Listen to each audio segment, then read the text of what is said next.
আপনাদের হঠাৎ করে যদি মিষ্টি দই খেতে ইচ্ছা করে, এতক্ষণ ধরে দুধ জাল করে 6 থেকে 10 ঘন্টা চাপা দিয়ে রেখে মিষ্টি দই বানানোর আর প্রয়োজন নেই। শুধুমাত্র 5 মিনিট যদি হাতে টাইম থাকে, এই 5 মিনিটের মধ্যে আপনারা স্টিলের বাটিতে বা যে কোনো পাত্রের মধ্যে এই মিষ্টি দইটা বানিয়ে নিতে পারবেন। আর এই 5 মিনিটে দই বানাতে গেলে একটা সিক্রেট উপকরণ দিতে হবে। এই উপকরণটা কী বা কীভাবে দিতে হয় সেইটাই আজকের আপনাদের সাথে শেয়ার করব। নমস্কার বন্ধুরা, মালবিকা কিচেন উইথ ভিলেজ ফুডে আপনাদের সবাইকে স্বাগত জানাই। এই কটা দিন বন্ধুরা এমন গরম পড়ছে, এই গরমে মন চাইছে বাড়িতে নিজে হাতে বানানো মিষ্টি দই বসাতে ঘন্টার পর ঘন্টা আর সময় লাগবে না। আজ আমি এমন একটি সিক্রেট হাফ চামচ উপকরণ মশলা দিয়ে এই মিষ্টি দইটা বানাবো, মাত্র 5 মিনিটের মধ্যেই জমে যাবে। তো একটা কড়া গরম করে নিয়েছি, আর এই মিষ্টি দইটা বানানোর জন্য টোটাল আমি এখানে 100 গ্রাম চিনি নিয়েছি। আপনারা 100 গ্রামের পরিবর্তে 150 গ্রাম নিতে পারেন, যে যেমন আর কি মিষ্টি পছন্দ করেন। এবার আমি এখান থেকে 50 গ্রাম চিনি গরম করার মধ্যে দিয়ে ক্যারামেলটা বানিয়ে নেব। আমি কিন্তু প্রত্যেকটা এখানে ছোট্ট ছোট্ট স্টেপ একদম আপনাদের সাথে শেয়ার করব। আমি এখানে 50 গ্রাম চিনি দিয়ে দিয়েছি গরম করার মধ্যে। চিনিটা করার মধ্যে দিয়ে একদম নাড়ানাড়ি করা যাবে না, দেখবেন চারিদিক থেকে একটা কালার এসছে, তখনই এইভাবে এবার একটু নাড়িয়ে দেবেন। এখানে আমি বলে রাখি, উনানের আঁচ কোনো মতে কিন্তু মিডিয়াম বা হাই আঁচে করা যাবে না, সব সময় লো আঁচেই কিন্তু রেখে দিতে হবে। খুব সুন্দরভাবে গলে গেছে। এবার আমি এখানে নর্মাল জল নিয়েছি, অল্প অল্প করে জল দিতে হবে। আর এখানে কিন্তু আপনারা ভয় পাবেন না, ঠিক অল্প অল্প করে জল এইভাবে দিতে থাকবেন।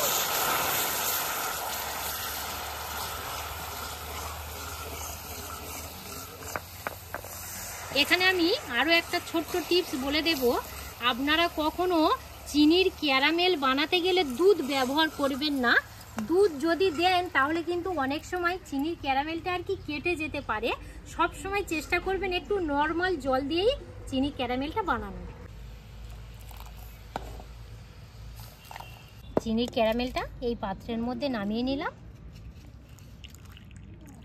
এখানে দই বীজ নিয়েছি 100 গ্রাম, এখানে একটা ছাঁকুনি নিয়েছি।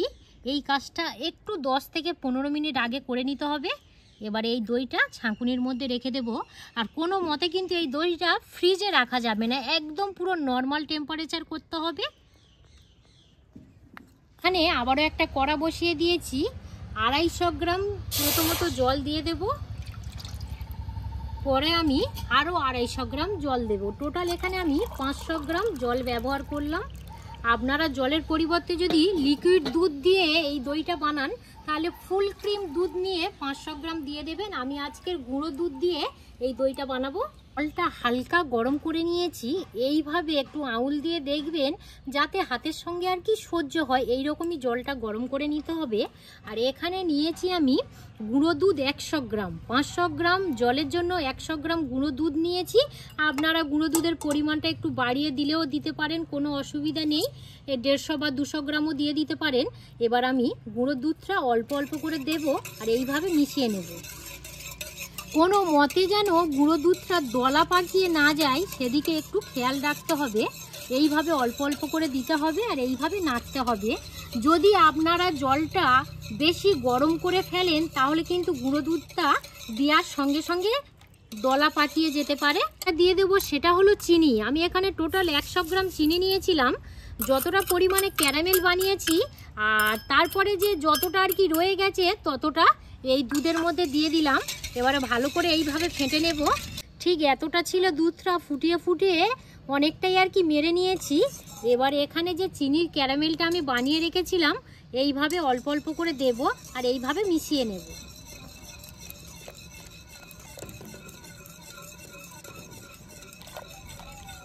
কালারটা দেখুন আস্তে আস্তে কত সুন্দর আসছে।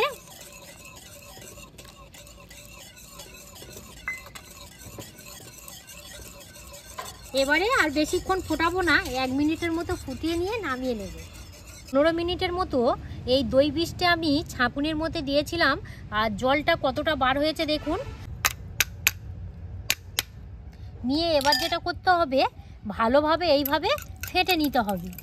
খুব সুন্দরভাবে ফেটে নেব। একটা ক্রিম ক্রিম আকারটা চলে এসছে, আপনারা দেখেই বুঝতে পাচ্ছেন কত সুন্দর ক্রিমের মতো দেখতে হয়েছে। পাত্রের মধ্যে নামিয়ে নেব, চিনির ক্যারামেলটা দিয়ে জাস্ট 1 মিনিট ফুটিয়ে নিলেই রেডি হয়ে যাবে। এইভাবে একটু ফেটে নেব, আর যখনই দেখবেন ফাটবেন খুব সুন্দরভাবে কিন্তু এরকমই বাবলস কাটবে। এখানে যে রেডি করে রেখেছিলাম এবারে আস্তে আস্তে এইভাবে দিয়ে দেব, কোনোভাবে যেন দলা পাকিয়ে না যায়। এইভাবে ফাটতে ফাটতে দেখবেন খুব সুন্দরভাবে একদম পুরো অ্যাডজাস্ট হয়ে যাবে। 4 থেকে 5 মিনিট ভালো করে এইভাবে ফেটে নিয়েছি। এবার আমি বলে রাখি, এইভাবে হাত দিয়ে দেখবেন খুব যাতে ঠান্ডা না হয়, আবার কিন্তু খুব গরম না হয়। আমি দুটো প্রসেস দেখাবো। আপনারা এই অবস্থায় যদি 6 থেকে 7 ঘন্টা রাখতে চান মাটির পাত্রে, তাহলে ভাঁড়ের মধ্যে দিয়ে একটা গরম জায়গায় যেমন রাখে আপনারা কম বেশি সবাই জানেন, 6 ঘন্টা রাখলে খুব সুন্দরভাবে দই বসে যাবে। এখানে আমি কর্নফ্লাওয়ার নিয়েছি, ঠিক 1/2 চামচ দিয়ে দেব, ঠিক 1/2 চামচ। আমি বলেছিলাম যে আজ আমি একটা সিক্রেট মশলা দিয়ে 5 মিনিটের মধ্যে দই বসাবো। আপনারা কর্নফ্লাওয়ারের পরিবর্তে অ্যারাউট ব্যবহার করতে পারেন। এবার আমি 1/2 চামচ এখান থেকে দিয়ে দেব, ভালো করে এইভাবে ফেটে নেব। ফাটার কাছেই কিন্তু কাজ, কোনোভাবে যেন দলা পাকিয়ে না যায়। দেখবেন ভালোভাবে ফাটতে ফাটতে খুব সুন্দরভাবে কিন্তু এই কর্নফ্লাওয়ারটা মিশে যাবে। প্রত্যেকের বাড়িতে স্টিলের বাটি থাকে, বাট স্টিলের বাটি যদি না থাকে টিফিন বক্স থাকে। আমি এখান থেকে বাটির মধ্যে দিয়ে দেব ডাবু নিয়ে।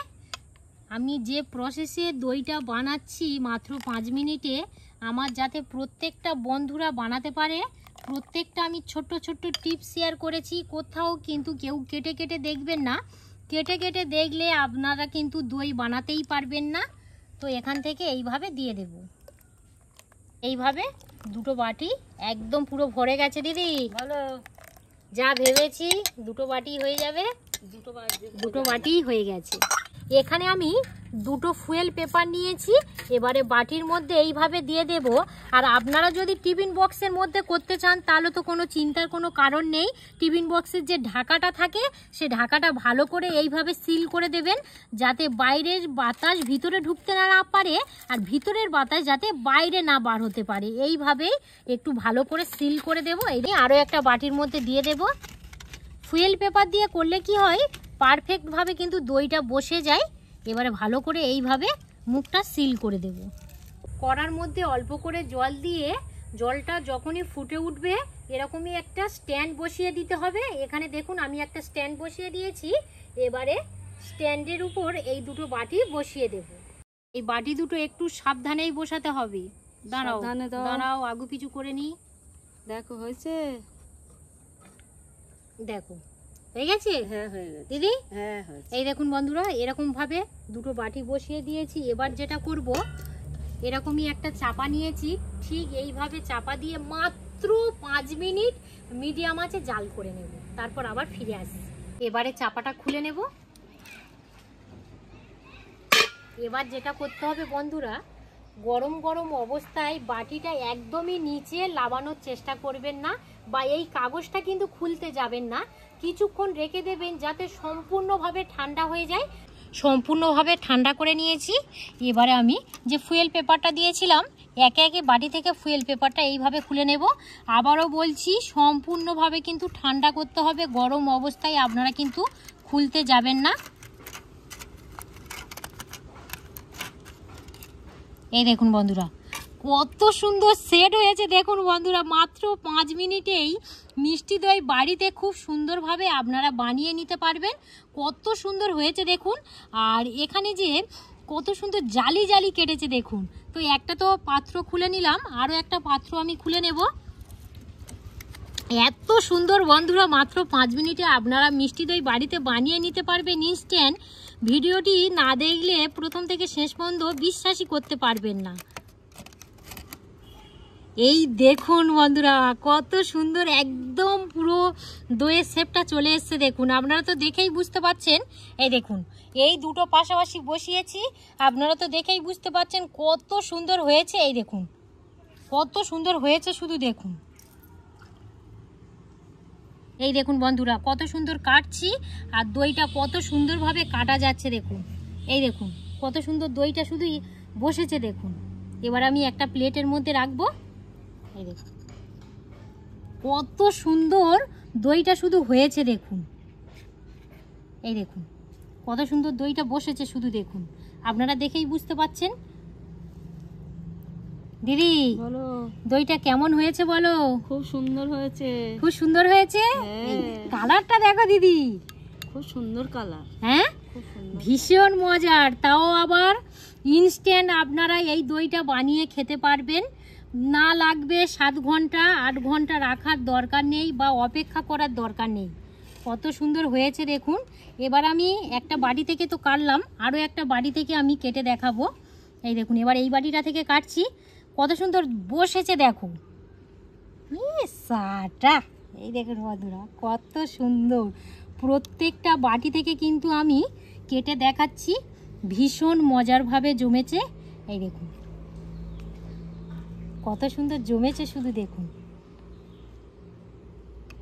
যখনই মন চাইবে তখনই কিন্তু মিষ্টি দই বাড়িতে বানিয়ে খেতে পারবেন, না কোনো গরম জায়গায় রাখতে হবে আর না কোনো ঘন্টার পর ঘন্টা অপেক্ষা করতে হবে। চামচটাও নিয়ে নিচ্ছি। নাও দিদি টেস্ট করে নিয়ে নাও। বাবা কত সুন্দর হয়েছে দেখো। নাও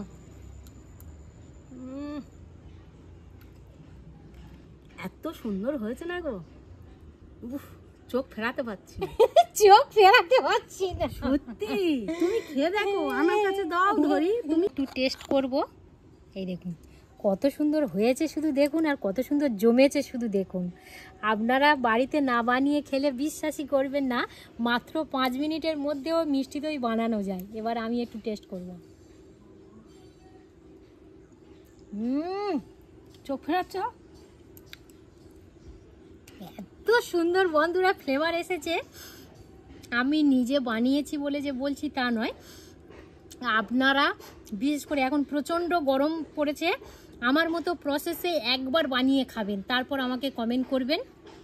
দিদি বলো, তোমার এই দইয়ের টেস্টটা কেমন লেগেছে বলো? তুমি দোকানের দই খেয়েছো তো? উফ, দোকানের দই থেকে এই দইটা এত লেগে আছে গালে। হ্যাঁ, কি আর বলবো? এত সুন্দর একটা টেস্ট এসছে কি বলবো বন্ধুরা, এক কথা বারে বারেই বলছি, এত এত ভালো লেগেছে। আমার বন্ধুদের কাছে একটাই রিকোয়েস্ট করব, আপনারা বাড়িতে একবার হলেও বানিয়ে খাবেন, তারপর আমাকে কমেন্ট করবেন কেমন হলো, কিন্তু জানাতে ভুলবেন না। আমি কমেন্টের আশায় অপেক্ষা করব। যদি আপনারা ইউটিউব থেকে দেখে থাকেন তাহলে বেশি বেশি করে লাইক শেয়ার করবেন, আর মালবিকার রান্নাঘর ফেসবুক পেজ থেকে দেখে থাকলে পেজটা ফলো করে সাথে থাকবেন। আপনারা সবাই সুস্থ থাকবেন, ভালো থাকবেন, সাবধানে থাকবেন। আরও একটি নতুন পর্ব নিয়ে খুব তাড়াতাড়ি আবার আপনাদের সঙ্গে দেখা হচ্ছে। ততক্ষণে আপনারা আপনাদের খেয়াল রাখবেন। ধন্যবাদ জানাই।